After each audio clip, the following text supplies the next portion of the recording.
Как древните ковачи са правили идеални мечове, които са напълно невъзможни при сегашните технологии. Аз съм Айхан Инфая и днес в това видео ще научите за артефакти и предмети, които просто не могат да бъдат обяснени. Желая ви приятно гледане, приятели! Човека от Мари. Геоглифи се наричат геометрични или фигурни модели, нанесени върху земя. Хората са започнали да ги създават преди хиляди години. В повечето случаи фигурите са толкова големи, че могат да се разглеждат цялостно само от птичи поглед. Някой от вас запитвали се защо древните хора са създавали такива рисунки, тъй като през тези времена те са нямали възможност да летят и следователно не са могли да оценяват своето творение. Но сега не става дума за това.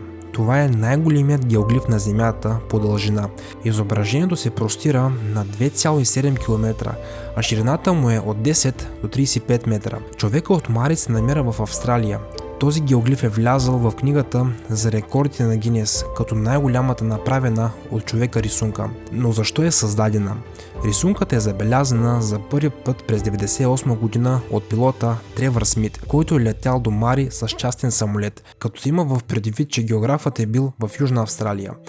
Учените смятат, че човекът, изобразен на земята, е подобие на ловец, въоръжен с тояга или бумеранг. Краищата на фигурите му прилича на позите, в които често са изобразявани гръцките и римските богове. В продължение на много години учените са се опитвали да разгадаят произхода на тази рисунка, но така и не са успели. Дори влагането на големи суми дори не е била от полза. Даже самоличността на художника все още не е известна. Но дори след като властите официално са обявили, че няма да водят никакви съдебни процедури срещу създателите на геоглифа, никой не е пожелал да си признае своето авторство. Боснийските пирамиди. Египет е известен със своите грандиозни пирамиди. Да, пирамидите и саркофазите на фараоните крият много мистерии и тайни. Но много малко хора знаят, че не само египтяните са строили пирамиди в древността. През 2005 година любител археолог открива няколко пирамиди на територията на Босна и Херцеговина. Той веднага е обявил, че те са най-древните в Европа и възможно в света. И наистина босненските пирамиди са се оказали сензация за целият научен свят. Но в самата Босна много учени са отказали да признаят, че пирамидите са изкуствени структури. Комисията от Министерството на културата, призована да проучи пирамидите, са се изказали в полза на факта, че тези образования са от естествен произход. В същото време предполага, че възрастта на пирамидите може да варира от 12 до 40 хиляди години. Част от научната общност е обявила човекът открил пирамидите за измамник. Друга част са признали, че това е блестящо откритие.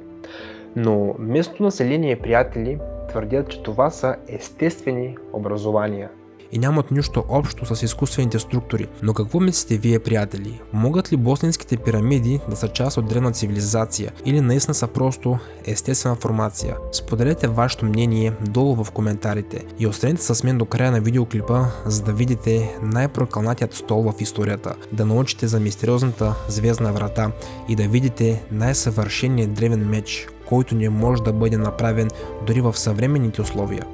Кохинор. През 1850 година Кохинор, който означава планина от светлина, се озовава на територията на Великобритания. Този дар е бил предназначен за кралица Виктория и е бил наистина много красив. Даже учените са го нарекли най-големият екземпляр. Но кралица Виктория е знаела предварително, че скъпоценният камък се слави със своята популярност. Смятало се, че носи нещастие на своите собственици. Историята на камъка може да бъде проследена до 14 век, но в него има и малко утеха. Проклетият камък е преминавал от собственик на собственик, скитайки се от изток и носещ страдание и смърт на хората. Един от последните му собственици е бил от Индия мъж на име Махараджата, който е научил за ужасяваща слава на Кохинор и е решил да се отърве от него по всякакъв начин, но не е успял да направи нищо с него, понеже той е починал от тежка болест. В Великобритания, в неговото качество на подарък, са решили да го поставят в короната, но от тогава до сега само жени са носили короната. И не случайно легендата казва, че камъкът носи ужасни беди само за мъжете. Но какво ще стане, ако един ден се наложи на мъж да сложи британската корона? И ето, че стигнахме до средата на този видеоклип. Ако ви е бил интересен, образователен, ценен и искате още подобни видеа, бих се радвал за един лайк, един коментар и абониране с камбанка. А ако накрая на видеоклипът наистина много ви е допаднал, бих се радвал да го споделите с ваши близки и познати в социалните мрежи. Нека да продължим. Тайната за Библията на дявола. Дяволският кодекс, известен още като Дяволската книга, е безценен религиозен ръкопис от 13 век, но не напразно е наречен Дяволският кодекс. Това е много голям средновековен ръкопис. Неговата височина е 89 см, а ширината му е 49 и тежи цели 75 кг. На пръв поглед в съдържанието на ръкописа няма нищо необичайно, но на повечето страници виждаме богато илюстрирани текстове с религиозно съдържание, но на 209-та страница изведнъж се появява портрет на дявола. Любопитно е, че на следващата страница има изображение на рая. Със сигурност не сте си го представили изобщо по този начин. От откриването на кодекса учените не правят нищо и според как и защо този портрет на дявола се е появил в книгата. Някои дори са сигурни, че бенедиктите, в чийто манастир е бил създаден този ръкопис, са поклонници на дявола. Но има и друга смразяваща легенда. Според нея, монах на име Герман на сериозно нарушение на манастирския устав е заключен в клетка без право да излезе навън. И заради своят яд Герман е обещал на своите братя бенедикци, че за една нощ ще създаде книга, която да прослави техният манастир, призовавайки помощта на дявола. Монахът наистина е завършил ръкописа на време, но дяволът е оставил следа на собствения му портрет в него. Звучи твърде фантастично, но дори съвременните учени нямат по-добро обяснение. Столът Бъзби. Изглежда каква тайна може да крие един обикновен дървен стол. Но, приятели, този дървен стол се е превърнал в един от най-популярните експонати в градският музей на град Крикби. Според легендата, този стол е бил прокълнат от убиеца Томас Бъзби малко преди неговата екзекуция през 1702 година. Смята се, че преди екзекуцията Бъзби е прокълнал този стол, на който той често е сядал в местната кръчма. След години гостуващ коминочистач е влязъл в тази кръчма и е седнал точно на този стол. След известно време той е почнал, превръщайки се в първата жертва на проклятието. За повече от 250 години този стол е изпратил повече от 60 човека на другия свят. Всеки от тях е завършил живота си след контакт с стола. След смъртта им, собственикът на заведението е решил да отдаде този стол на градският музей в британският град Крикби, където сега той виси от пода на 1 метър. Повечето учени, разбира се съмняват в реалността на проклятието на Бъзби, но с фактите е трудно да се спори. Дамаският меч. Обичаме да мислим, че съвременният свят е погълнал цялото знание на древните цивилизации, но от време на време археолозите се натъкват на артефакти, които са невъзможни да се създадат с помощта на най-напредналите технологии. Тайната за производството на мечовете от Дамаск, които основно са стоманени, все още не е разгадана.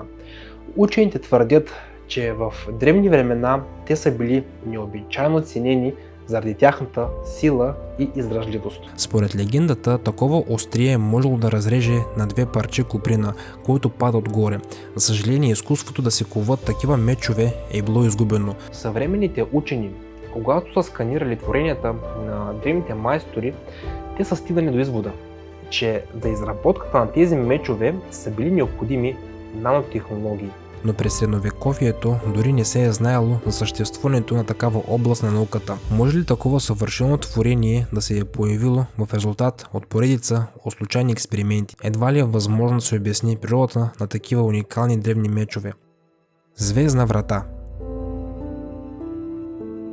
На територията на природният резерват Шри-Ланка, по-известен като парка на златните рибки, има един обект, за който няма обяснение. Човечеството е наследило врата от древната цивилизация на полуострова. Паркът е пълен с красиви градини и руини на сгради от 3 век преди новата ера. Но тази рисунка, издълбана върху гранитна скала, е привлякло специално внимание. Това изображение се нарича Саквала Чакрая, но е известно също като звездната порта на Шри Ланка. Портата е издълбана върху неравна повърхност на гранитна скала под формата на кръгла диаграма. Те са изрязани от дълбоки жлебове върху извита повърхност. Когато се гледа отпред, диаграмата изглежда като правилен кръг, по-малка от 2 метра в диаметър, разделен на правоъгълни сегменти с фигури в центъра. Повечето от фигурите са изображения на кръг с вписан в него кръст. Тази диаграма е пояс от лента и изобразява различни представители на морската фауна, плаващи по посока на часовниковата стрелка. Но какво означава този кръг? Няма подобни изображения както в будистката, така и в индуската култура. Така че се оказва, че най-вероятно звездните врати нямат нищо общо с религиите. Съвременните историци не са успели да обяснят значението на фигурите и неизвестните същества, изобразени по краищата. Може ли изображението да се окаже карта на паралелен свят или порта, през която древните цивилизации са общували с извънземните? За колко тези находки знаехте и за колко не? Искам да споделите вашето мнение долу под този видеоклип. Предполагам, че знаете. Отговарям на всеки един коментар, приятели. За мен е удоволствие да видя и да прочета вашите коментари, също така да видя какво е вашето мнение за моите YouTube видеа. Някой от вас някога запитвал ли се как са били построени египетските пирамиди? Сигурен съм, че да, но не сте успели да намерите никакъв отговор. То в този видеоклип, приятели, ще намерите именно точно този отговор. Това същество, мистериозно същество, са го заснели в Египет. Какво е то, ще разберете в това видео.